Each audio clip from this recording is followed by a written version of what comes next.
Esin Akan Tarifleri YouTube kanalım ve mutfağımdan hepinize kucak dolusu selamlar, sevgiler. Kıymetli izleyicilerim ve takipçilerim, bugün sizler için nostalji bir kurabiye tarifim var. Yılların eskitemediği o lezzeti bugün beraber yapıyoruz. Lezzetiyle hayran bırakan, damakta kum gibi dağılan landoşe kurabiye tarifi. Pişerken asla dağılma, yayılma olmayan bir tariftir. Tam ölçülüdür arkadaşlar. Buyurun hemen tarife geçiyorum. Genişçe bir yoğurma kabının içerisine 250 gram oda ısısında yumuşamış tereyağını alıyorum. Üzerine 1 su bardağı pudra şekeri ilave ediyorum. 1 adet yumurta, yarım su bardağı sıvı yağ, 1,5 su bardağı nişasta ekliyorum. Buğday veya mısır nişastası kullanabilirsiniz. 1 paket vanilya ve 1 çay kaşığı kabartma tozu ilave ettikten sonra malzemelerin tamamını spatula ile karıştırıyorum.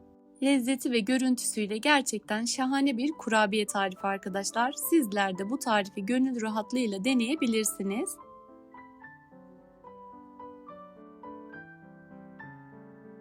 Evet, malzemelerin tamamını bu şekilde kremsi bir yapı alana kadar karıştırıyorum. Üzerine yavaş yavaş kontrollü bir şekilde un ekleyerek yoğurmaya başlıyorum. Toplamda 3-3,5 su bardağı un yeterli olacaktır. Lütfen yavaş ve kontrollü ekleyelim. Normal kurabiyelerden daha yumuşak kıvamda fakat yine de ele yapışmayan bir kıvamı olması lazım. Ununu yavaş yavaş ekleyerek yoğurmaya devam ediyorum. Hamurun kıvamını detaylı bir şekilde birazdan göstereceğim. Bu arada tarifte kullanmış olduğum malzemelerin tamamını her zaman olduğu gibi açıklamalar kısmına ekliyorum. Detaylı bir şekilde oradan da bakarak faydalanabilirsiniz. Temiz olan elimle kıvamına baktığımda görmüş olduğunuz gibi ele yapışmayan bir kıvamda fakat yumuşak bir hamur arkadaşlar. Kurabiye hamurum hazır. Fırın tepsime yağlı kağıt seriyorum ve böyle bir duy kullanıyorum. Bu duyu her yerden kolaylıkla bulabilirsiniz. Pasta malzemeleri satılan yerlerden, züccaciyelerden kolaylıkla ulaşabilirsiniz. Hamurumuzun kıvamı sıkma poşetine koyarak sıkmaya da uygun arkadaşlar. Fakat ben bu şekilde tek tek yapmayı tercih ettim. Videoda görmüş olduğunuz gibi sıkıyorum. İkiye kıvırarak kurabiyeme şeklini veriyorum. Yapımı çok pratik. Bu tarif ile 2 tepsi kurabiye elde edebilirsiniz. Hamurun tamamını aynı şekilde hazırlayarak kurabiyemi hazır hale getireceğim. Bu tarz kurabiyelerin yapımından her zaman korkmuşumdur. Çünkü pişerken yayılma, dağılma olabiliyor. Fakat bu tarife sonsuz güvenebilirsiniz.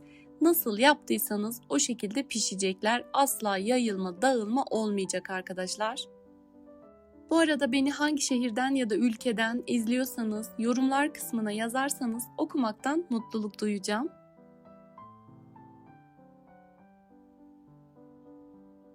Yiyenlerin, görenlerin hazır aldığınızı zannedeceği nefis bir kurabiye olacak. Kurabiye hamurlarım hazır. Bu şekilde 2 tepsi kurabiye elde ettim. Fırınımı önceden 150 derecede ısıtıyorum. Kurabiyelerimi 150 derecede 15 dakika pişirdikten sonra fırınımı 120 dereceye alıyorum ve bir 10 dakikada 120 derecede pişiriyorum. Kurabiyelerin pişme süresi bu şekilde arkadaşlar. 15 dakika 150 derecede, 10 dakikada 120 derecede pişirdiğim kurabiyelerim bu şekilde üzerleri beyaz kalacak. Alt kısımları hafif pembeleşecek şekilde pişmeleri yeterlidir. Gördüğünüz gibi nasıl koyduysam o şekilde piştiler. Asla dağılma, yayılma olmadı. Kurabiyelerimin süslemesi için 100 gram beyaz çikolata erittim. Ve yine Antep fıstığı kremasını da benmari usulü eriterek kurabiyelerimin uç kısmını çikolatalara bandırıp yağlı kağıt serili tepsiye diziyorum. Dilerseniz bitter çikolata da kullanabilirsiniz. Ve son olarak toz Antep fıstığı ve ince çekilmiş badem tozu ile kurabiyelerimi tamamlıyorum. Kurabiyelerin süslemesinde herhangi bir marmelat ve Hindistan cevizi de kullanabilirsiniz.